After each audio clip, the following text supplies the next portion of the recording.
Oh, it's a beautiful day, isn't it, boys and girls?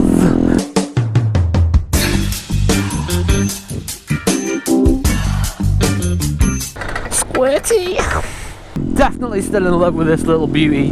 I still can't believe I've owned this bike now for 3 years. Where does the time go? Now, in the 3 years that I've owned the Benelli tnt 125, it really has gathered up quite a fan base. You know, it's become quite a popular bike. I honestly didn't think it would do as well as it has. You know, when you compare it to the Honda Grom and also other such mini bikes like this one, I honestly didn't think it would become as popular as it is today. Not only is it popular here in the UK, but also it's taken off quite well in America as well. Now, the reason why I say it's a good learner bike is because it's very cheap to buy. Also, it's relatively cheap to run as well in terms of fuel, insurance and tax. I hear sirens. It's an ambulance. A little ambulance. Go Team NHS! So yeah, as I was saying, it's very, very cheap to run and buy. But of course, the most important thing is it easy to ride? Hell yes! It is a very, very easy bike to ride. Now, of course, it's not mind-blowingly fast for a 125, but the most I've ever had out of it was 73 miles per hour. Now, of course, you're going to get people that'll be like, well, that's not true miles per hour because you'll need to use a GPS. But we're not talking about that. We're talking about how much it says on the speedo. At 73 miles per hour, that is not bad at all for a little 125. And this bike is really, really forgiving. You can rag its legs off and it'll be completely fine. It won't throw you off. It won't do the old buckaroo. So you shouldn't really have a problem with that. In terms of braking, yes, it's more than enough. You know, it doesn't feel spongy. It works when you want it to work. And in terms of out of the factory setup, like for instance tyres, then you shouldn't really have a problem with that. I've not really had many problems on wet weather. Maybe I've been very lucky because some people have had a different story and said they've not great tyres at all. But if you don't feel confident on some nylon Chinese tyres, then you can pick Michelin Pilot tyres up for just over £100. Now, when it comes to seat height, you shouldn't have a problem even if you are 6'3". I've had people ask me this so many times, am I too tall for the little Benelli tnt 125? Well, I don't think that's really that much of an issue, and you should definitely be fine if you're under 6'3". The reason why I say that is because I had somebody sit on this who was 6'3". Now, whether or not a long distance of riding they may say differently, I don't know. But personally, I don't even think it's the most comfiest bike either. Maybe after about 2 hours of riding, yes, my ass will start to hurt.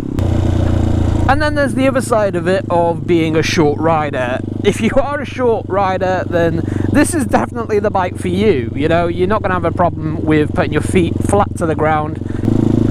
Oh god, that bus looks like it's had it. Bloody hell.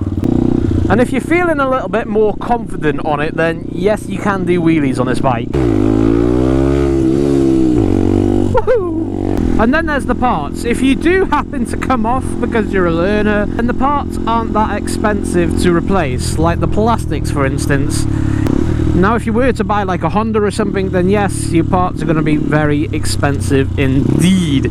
So that is another thing. I think it's really important when you first start out biking that you have a nice and cheap, but also something that is very easily rideable for your first bike. Look at these boats. Boats and hoes, boats and hoes. Oh shit, my balls. Woo! Yes.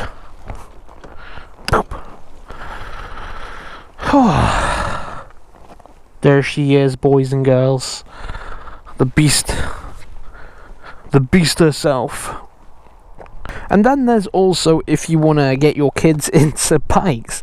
This is a brilliant way of doing it because it's light enough and I've been off-road with it a million times, okay, and I can say to you now that it is more than capable of going off-road.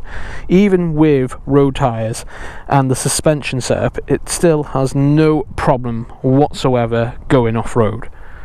So it would be a great way to get your kids into biking because it's small enough, it's got more than enough power if you want to go all the way, but it's also very, very easy to ride. Maybe you haven't got the money for a dirt bike as well as a road bike, so it's a good way to just get this beast, maybe get some knobblies on it if you really want, and teach your kids to ride. Oh, it's a little bee. Come here, little bee. Do you want my finger? It's like, hell no. Hell no. Come to me. Oh, little bumblebee. I hear somebody. Oh, they're turning around. They thought this was a prime dogging spot, but they was wrong. They was wrong, I tell you. Everyone's turning around. Maybe they did think it was a dogging spot. You got it wrong, fool. So even on like grass like this, it's fine, you know, totally fine to take a little bit off-roading, even if you want to get a bit more serious as well, and take it on a little bit more uneven terrain. It will definitely do it.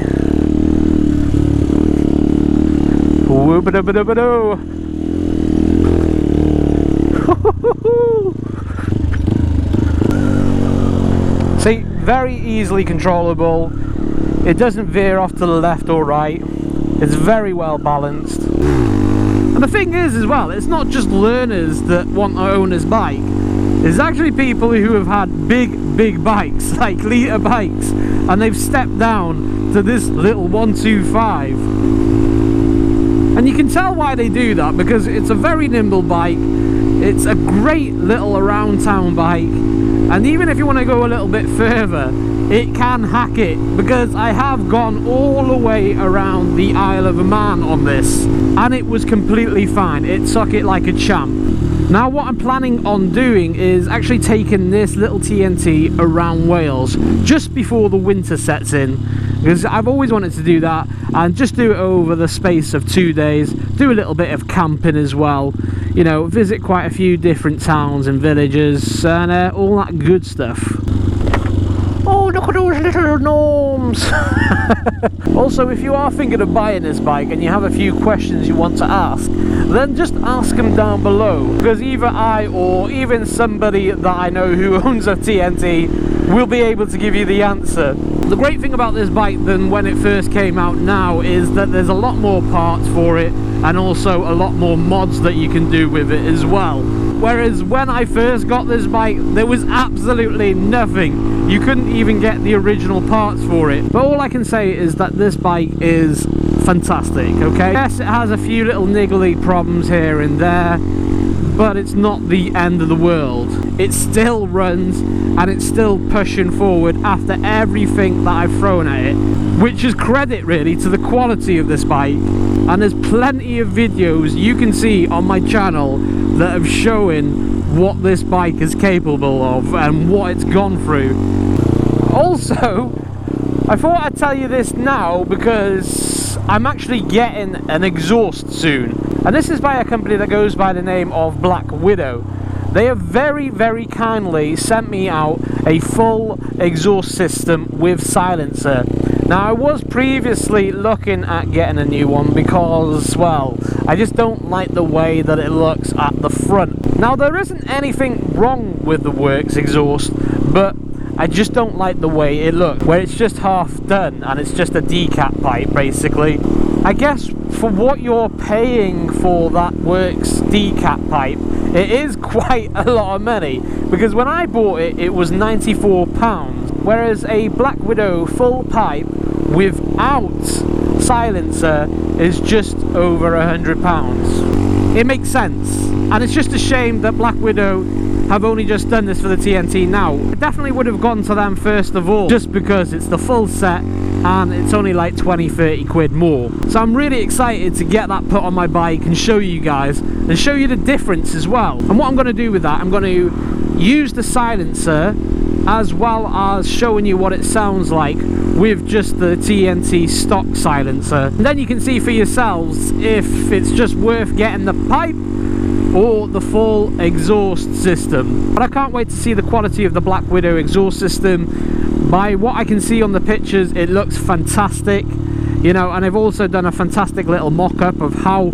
it would look on the Benelli TNT as well, so at least you've got a good idea of what it's going to look like before you actually buy it.